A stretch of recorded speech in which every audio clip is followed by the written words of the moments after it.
Assalamualaikum warahmatullahi wabarakatuh. Yang terhormat kepada Bapak dosen, Bapak Mukhfarhan, SPDI, SHUM, MPDI, pada teman-temanku yang saya sayangi.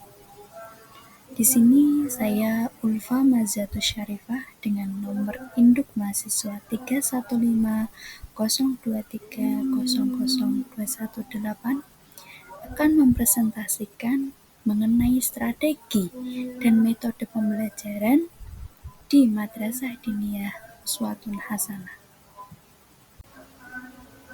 Yang pertama yaitu mengenai latar belakang.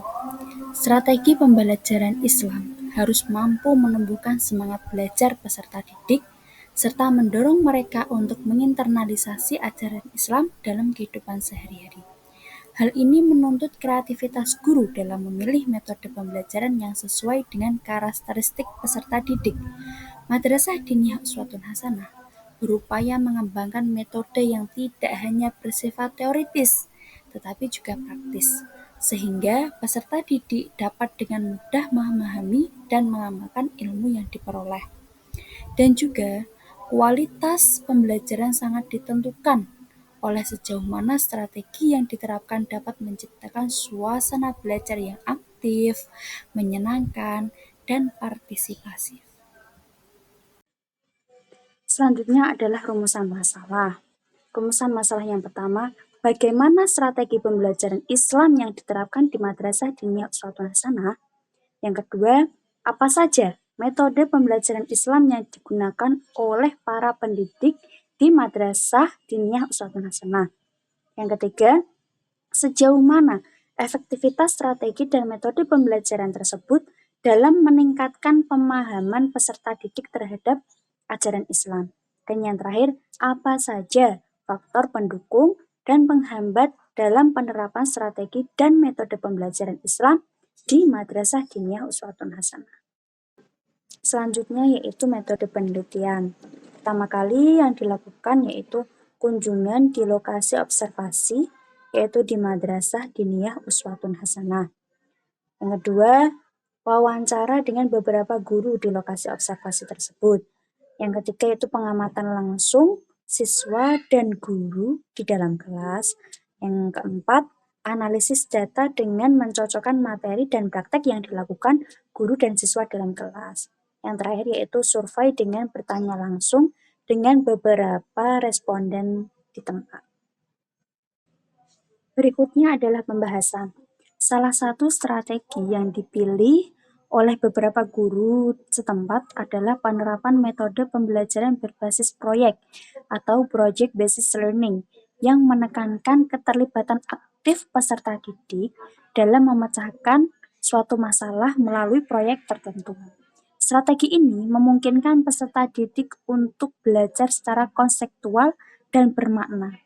Dalam hal ini, proyek yang dipilih adalah penulisan dan pembacaan huruf background sederhana yang menjadi pondasi penting dalam memahami teks-teks klasik Islam berbahasa Jawa. Berikut yaitu beberapa tahapan metode project based learning yang diterapkan guru dalam pembelajaran huruf background. Yang pertama yaitu tahapan perencanaan. Jadi nanti guru menjelaskan kepada anak-anak, ini nanti Bu Guru akan menuliskan beberapa huruf background sederhana dan juga artinya. Tapi artinya itu tidak dituliskan secara langsung tapi secara acak. Jadi anak diminta untuk mencocokkan, oh huruf background ini itu bacaannya apa, dicocokkan kepada huruf Indonesianya, tulisan Indonesianya. Yang kedua, yaitu pelaksanaan penulisan. Jadi anak mulai menulis huruf background yang telah dituliskan guru di papan tulis.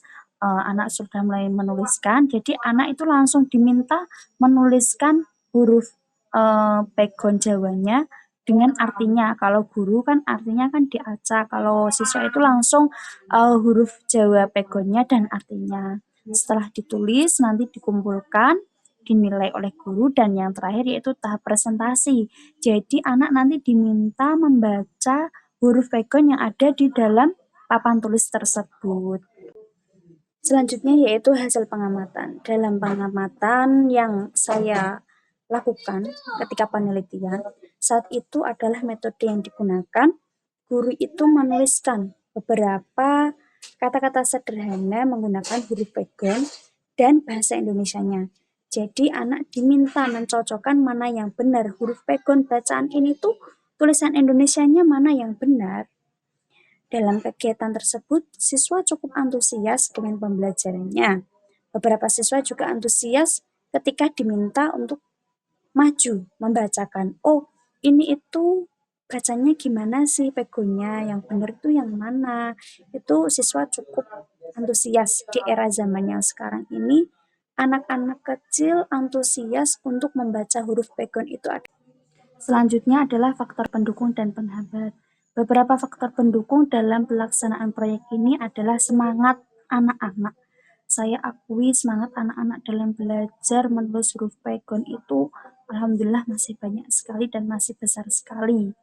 Dan selanjutnya yaitu antusiasme guru dalam membimbing proses pembelajaran tersebut, serta ketersediaan alat dan bahan seperti papan tulis dan contoh teks pegon.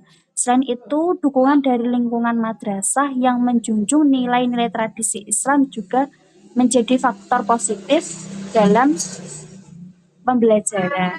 Selanjutnya, faktor penghambat. Beberapa peserta didik masih kesulitan membedakan huruf-huruf pegon yang mirip atau belum lancar menulis. Tapi dalam kelas misalnya itu ada 20 anak itu hanya 2 atau 3 yang memang benar-benar merasakan kesulitan. Jadi itu sudah 85% anak itu sudah bisa menulis dan membaca itu dalam tingkatan kelas 2 madrasah diniyah. Selain itu juga waktu pembelajaran. Waktu pembelajarannya itu kan hanya 90 menit. Jadi untuk anak usia 2 diniyah karena kelas 2 diniyah itu kan tidak mematok usia seperti sekolah dasar. Jadi memang ada yang kelas 2 diniyah itu dia masih kelas 1 SD, tapi di situ sudah bisa menulis huruf pegon dan bisa menulis huruf Indonesianya itu sudah bagus, tapi karena memang waktu pembelajarannya yang minim, itu kadang menjadi faktor penghambat anak dalam pembelajaran. Nah, yang terakhir ini adalah aktivitas kegiatan anak-anak di madrasah. Yang pertama itu anak-anak masuk pukul 2 siang. Jadi pukul 2 siang itu bel, langsung ada beberapa siswa yang sudah dipilih untuk memimpin Asmaul Husna di kantor pakai speaker, yang kelas lainnya masuk dalam kelas membaca Asmaul Husna. Setelah Asmaul Husna selesai, setiap per kelas itu membaca nadom sesuai tingkatannya. Kalau kelas 1 itu fasolatan, kelas 2 itu roksun sirah, kelas 3 itu sorof, dan selanjutnya. Jadi setelah membaca Asmaul Husna nanti anak-anak setiap kelasnya itu membaca nadom sesuai dengan tingkatan tersebut. Lalu pembelajaran dalam kelas yaitu ya sesuai dengan jadwalnya karena saya penelitiannya di kelas 2 jadi pembelajarannya waktu itu adalah penulisan dan pembacaan huruf pegon. Yang terakhir yaitu pembelajaran selama 90 menit ya. Habis itu istirahat, sholat berjamaah, habis itu anak dipulangkan. Jadi jam 2 siang sampai dengan pukul 4 sore itu pembelajaran di Madrasah Diniyah Uswatun Hasanah. Berikut adalah hasil presentasi observasi yang saya lakukan Lufa Maziatul Syarifah di Madrasah Diniyah Uswatun Hasanah, Desa Kapung, Kecamatan Tangguharjo, Kabupaten Grobogan. Sekian dari saya. Apabila ada kata-kata yang kurang berkenan, ada salahnya kata, ada beberapa kesalahan yang dalam penyampaian saya dalam presentasi, mohon dimaafkan. Wabillahi taufiq wal hidayah. Wassalamualaikum warahmatullahi wabarakatuh.